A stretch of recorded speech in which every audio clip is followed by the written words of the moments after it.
Good morning students.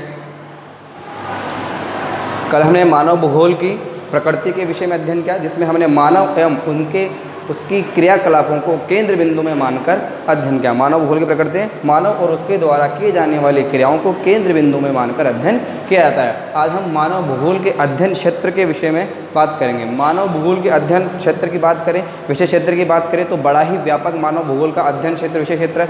मानव भूगोल के अध्ययन क्षेत्र को हंटिंगटन महोदय ने दो प्रकार से विभक्त किया है, भौतिक दशाएं और मानवीय अनुक्रियाएं। एक नंबर के जैसे ध्यान रखेंगे, हंटिंगटन महोदय के अनुसार मानव भूगोल के दो हमने अध्ययन क्षेत्र माने, भौतिक दशाएं और मानवीय अनुक्रियाएं। अब हम मानव भूगोल के अध्ययन क्षेत्र को व्यापक रूप से अध्ययन करते हैं। मानव भूगोल के अध्ययन क्षेत्र को व्यापक रूप से अध्ययन करने के लिए प्रमुखतया ये 6 प्रकार से बांटकर अध्ययन किया गया है। पहला अगर हम बात करें जनसंख्या, दूसरा प्रदेश के प्राकृतिक संसाधन, तीसरा सांस्कृतिक वातावरण है, फिर है कालिक अनुक्रम, फिर है समायोजन व प्रादेशिक संगठन, फिर है अन्य प्रदेशों से संबंध। इस संबंध में हम इनकी चर्चा करें तो जनसंख्या, पहला जो है जनसंख्या यानी मानव भूगोल में सर्वप्रथम जो अध्ययन क्षेत्र में आता है जनसंख्या। जनसंख्या यानी कि लोगों की संख्या। लोगों की संख्या से मतलब मानव श्रम, यानी मानव भूगोल का अध्ययन करना है तो मानव श्रम तो होना ही होना है। तो मानव और उसकी हम बात करेंगे पूरी प्रजाति का अध्ययन मानव भूगोल के अंतर्गत किया जाता है। अब मानव जो क्रियाएं करता है, प्रवास की अगर हम बात करें कि एक स्थान से दूसरे स्थान पर जाकर रहना, ठीक है, प्रवास कहलाता है। अधिवास, उसके जो सेटलमेंट होते हैं जहाँ पर मानव रहता है, उसकी बस्तियों का हम अध्ययन मानव भूगोल के अंतर्गत करते हैं, ठीक है। सामाजिक संरचनाओं की बात करते हैं, किस प्रकार से मानव का विकास होता है, सामाजिक संबंध होते हैं, ठीक है, प्रवास के अनुसार या जो उसके अधिवास होते हैं उसके अनुसार उसके सामाजिक संबंध अलग अलग प्रकार से होते हैं। इन सभी का अध्ययन हम मानव भूगोल में करते हैं, ठीक है। तो मानव भूगोल के अध्ययन क्षेत्र में जो प्रमुखतया हमने बात की जनसंख्या की बात की, और जनसंख्या और उसके विभिन्न पहलुओं का अध्ययन मानव भूगोल के अंतर्गत शामिल किया जाता है। फिर दूसरा अगर हम बिंदु पढ़ें तो प्रदेश के प्राकृतिक संसाधन। प्रदेश के प्राकृतिक संसाधन विभिन्न प्रकार से प्रदेश या किसी देश विशेष, किसी क्षेत्र विशेष में पाए जाने वाले विभिन्न संसाधनों का हम अध्ययन करते हैं। संसाधन जो मानव की आवश्यकताओं की पूर्ति करते हैं, जैसे कि जल है, वायु है, ठीक है, मृदा है, इन सभी हम भौतिक अवयवों की चर्चा करते हैं जो मानवीय आवश्यकताओं की पूर्ति करते हैं। इनका मानवीय क्रियाओं पर प्रभाव, इन संसाधनों का मानवीय क्रियाओं पर किस प्रकार से प्रभाव होता है, सकारात्मक प्रभाव अधिक होते हैं, नकारात्मक प्रभाव कम होते हैं, ठीक है। इन क्रियाओं की हम जो चर्चा करते हैं, इन प्रभावों की हम चर्चा करते हैं, वो भी किस में आता है, मानव भूगोल के अध्ययन क्षेत्र में आता है। तो प्रदेश के प्राकृतिक संसाधनों की हम चर्चा करें, प्रदेश के प्राकृतिक संसाधनों का अध्ययन मानव भूगोल के अध्ययन क्षेत्र का विषय है। वही हम आगे बात करें सांस्कृतिक वातावरण की। सांस्कृतिक वातावरण की हम चर्चा करते हैं। तीसरा जो पॉइंट है सांस्कृतिक वातावरण, मानव जो अपने परिवेश में रहता है या वातावरण के अनुसार अपने आप को ढालता है, ठीक है। मानव अपने वातावरण के अनुसार, जैसे कि शीत प्रदेश के लोग उस शीत प्रदेश में अपने आप को कुछ ठंडी जो तापमान है 0 डिग्री सेल्सियस से नीचे जो तापमान है उसके अनुसार रहते हैं। ग्रीष्म प्रदेश में लोग जहाँ पे 40 डिग्री सेल्सियस से अधिक तापमान उसके अनुसार रहते हैं, ठीक है। जैसा वातावरण होता है मानव अपने अकॉर्डिंग या वातावरण के अकॉर्डिंग अपने आप को ढाल लेता है। अनुकूलन की जो दशाएँ पाई जाती हैं वो भी मानव भूगोल के अध्ययन क्षेत्र की मानी जाती है, ठीक है। फिर हम बात करें परिवहन की, भवन निर्माण की, ठीक है, विभिन्न जो सांस्कृतिक भूदृश्य हैं, इन सभी का अध्ययन सांस्कृतिक वातावरण के अंतर्गत किया जाता है। ये एक मानव भूगोल के व्यापक क्षेत्र का एक प्रमुख बिंदु माना जाता है। फिर हम चर्चा करें नंबर 4 कालिक अनुक्रम। कालिक अनुक्रम का मतलब समय के अनुसार हम बात करते हैं। कालिक यानी समय के अनुसार। अब समय की बात करें, ऐसा तो है नहीं कि एक बार में ही जैसे कि मानव आया और एरोप्लेन चलने लगे,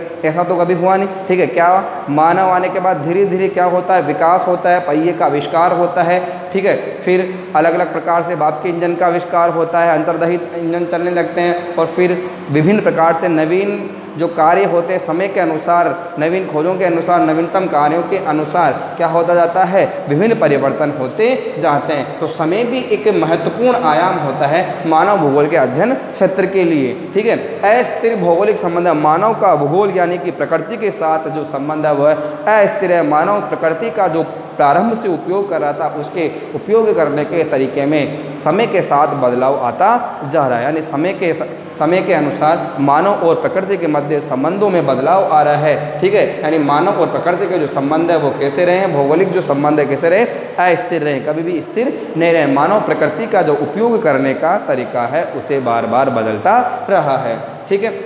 फिर हम बात करें पांचवा जो पॉइंट है समायोजन व प्रादेशिक संगठन, समायोजन व प्रादेशिक संगठन। ठीक है, तो मानव विभिन्न प्रकार से पर्यावरण से अपने आप को अनुकूलित करते, विभिन्न परिस्थितियों से अपने आप को समायोजित कर कर जीवन व्यापन कर रहा है, और विभिन्न परिस्थितियां जो मानव उनसे समायोजन कर रहा है, इन सबको हम भूगोल मानव भूगोल के अध्ययन क्षेत्र में शामिल करते हैं। वातावरण नियोजन की जो हम चर्चा करते हैं, नियोजन यानी विभिन्न प्रकार से मानव के द्वारा जो प्लानिंग बनाई जाती है, ठीक है, जो कार्य किया जाता है, कार्य करने से पहले उसकी तैयारी की जाती है कि हमें कैसे कार्य करना है, ठीक है, और तैयारी करने के बाद उस कार्य को हमने करने के लिए क्या क्या प्लान बनाए, उसके अनुसार कार्य को अच्छे से कर उसके परिणाम तक जाना, यही क्या है, नियोजन है। ठीक है, और हम बात करें वातावरण नियोजन की, मानव क्या करता है, प्रकृति से विभिन्न प्रकार से संबंध बनाते हैं, वातावरण को नियोजित करता है। जैसे कि वातावरण को जो हमने नुकसान पहुंचा है, जो प्रदूषण फैल रहा है, मानव के द्वारा जो विभिन्न क्रियाएं की जा रही है, उससे वातावरण को नुकसान तो पहुंचाया जा रहा है। ठीक है, इसके अलावा प्रदूषण ये भी क्या कर रहा है, पर्यावरण को प्रदूषित कर रहा है। इन सभी से हमें क्या करना है, निजात पाते हुए वातावरण को शुद्ध रखने का जो हम जो प्रयास करते हैं,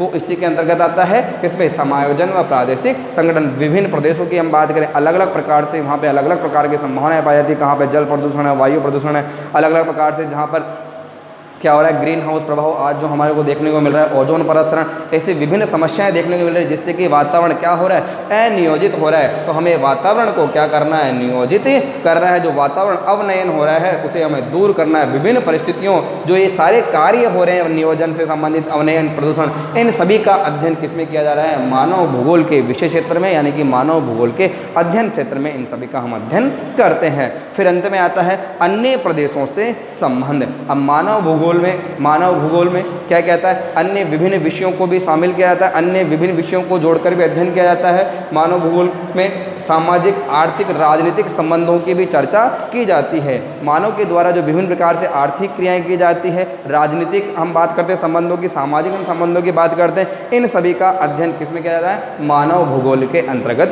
किया जाता है। ठीक है, तो मानव भूगोल का जो अध्ययन क्षेत्र है, विषय क्षेत्र है, बड़ा ही व्यापक है। इसमें हम मानव और उसके द्वारा विभिन्न प्रकार से किए जाने वाले कार्य, समय के अनुसार जो कार्य बदलते रहते हैं, उसके क्रियाकलाप बदलते रहते हैं, इन सभी का अध्ययन हम मानव भूगोल के अंतर्गत करते हैं।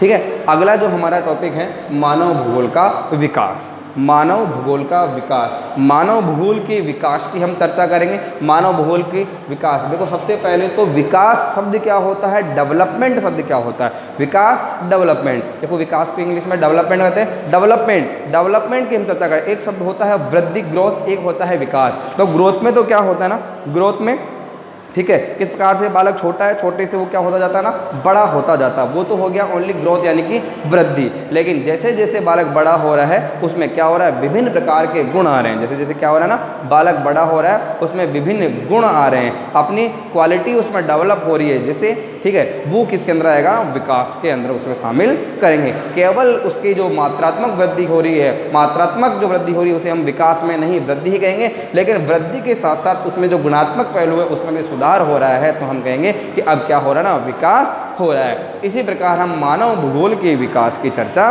करेंगे। अब मानव भूगोल के अगर विकास की हम बात करते हैं, मानव भूगोल के विकास की बात करते हैं, ठीक है, तो मानव भूगोल का विकास का जब उसका प्रादुर्भाव होगा उस तभी लगभग 18वीं शताब्दी में इसको अच्छे से। लेकिन क्या 18वीं शताब्दी से पहले मानव भूगोल के विषय में पढ़ा नहीं गया, मानव भूगोल के बारे में कोई ज्ञान नहीं था। लेकिन क्या क्या भूगोल की शुरुआत से ही मानव को भूगोल के अंतर्गत शामिल करने के प्रयास विभिन्न विद्वानों द्वारा किए गए। इन्हीं प्रयासों में हम चर्चा करते हैं। इन्हीं प्रयासों के आधार पर मानव भूगोल के जो विकास है उसको हम 3 प्रकार से बांटकर उसका हम अध्ययन कर सकते हैं। पहला है प्राचीन काल, दूसरा है मध्यकाल, तीसरा है आधुनिक काल। हम मानव भूगोल के विकास की चर्चा करेंगे। मानव भूगोल के विकास को हम 3 प्रकार से बांटकर अध्ययन करेंगे, प्राचीन काल, मध्यकाल, आधुनिक काल। यानी समय के अनुसार हमने मानव भूगोल के विकास को बांटकर अध्ययन करने का प्रयास किया। पहला है प्राचीन काल। तो प्राचीन काल में वैसे तो हम मानते हैं कि सही शुद्ध रूप में मानव भूगोल का जो विकास स्टार्ट होता है, प्रादुर्भाव होता है, कब होता है ना,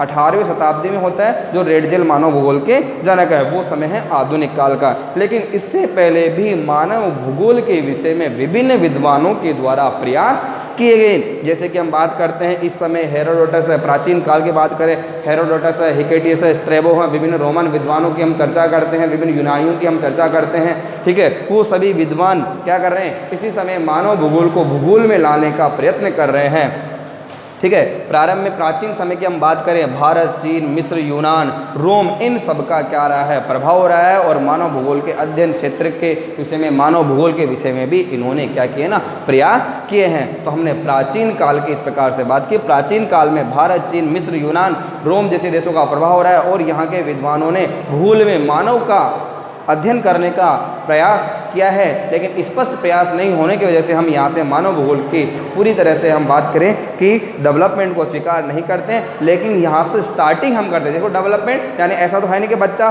जैसे ही होता है डायरेक्ट बड़ा हो जाता है, क्या होता है ना, धीरे धीरे स्टार्ट होता है। तो यहाँ से प्राचीन समय में मानव भूगोल का अध्ययन क्या होता है, स्टार्ट होता है, लेकिन यहाँ पे ज़्यादा इसकी व्याख्याएँ नहीं हो पाती हैं। फिर हम बात करें मध्यकाल की। मध्यकाल का जो समय, इस समय विभिन्न अन्वेषण खोजें होती है, उपनिवेशीकरण, जो प्रभावशाली देश है जैसे कि यूरोपीय देशों की चर्चा करें, ये विभिन्न देशों में जाकर अपना प्रभाव जमाते हैं, उन देशों की खोज करते हैं। वहाँ पे जो यूरोपीय देशों में संसाधनों की कमी हो रही है, अपने संसाधनों की कमी को दूर करने के लिए दूसरे देशों में जाकर वहाँ के संसाधनों को प्राप्त करने का प्रयास करते हैं। तो मध्यकाल में इस प्रकार से विभिन्न अन्वेषण और उपनिवेशीकरण के समय मानव जब इधर उधर क्या कर रहा है, खोजें कर रहा है, यात्राएं कर रहा है, तो मानव को भूगोल में लाने का प्रयत्न यहाँ से प्रारंभ कर देता है। और मानव भूगोल के विकास की अगर हम चर्चा करें तो मध्यकाल में मानव भूगोल का विकास थोड़ा इंक्रीज होता है, यानी कि चरम अवस्था में पहुंचने का प्रयास करता है। और अंत में हम बात करें आधुनिक काल में 18वीं शताब्दी में मानव भूगोल का प्रादुर्भाव होता है और एक स्पष्ट अलग विषय के रूप में मानव भूगोल को पढ़ा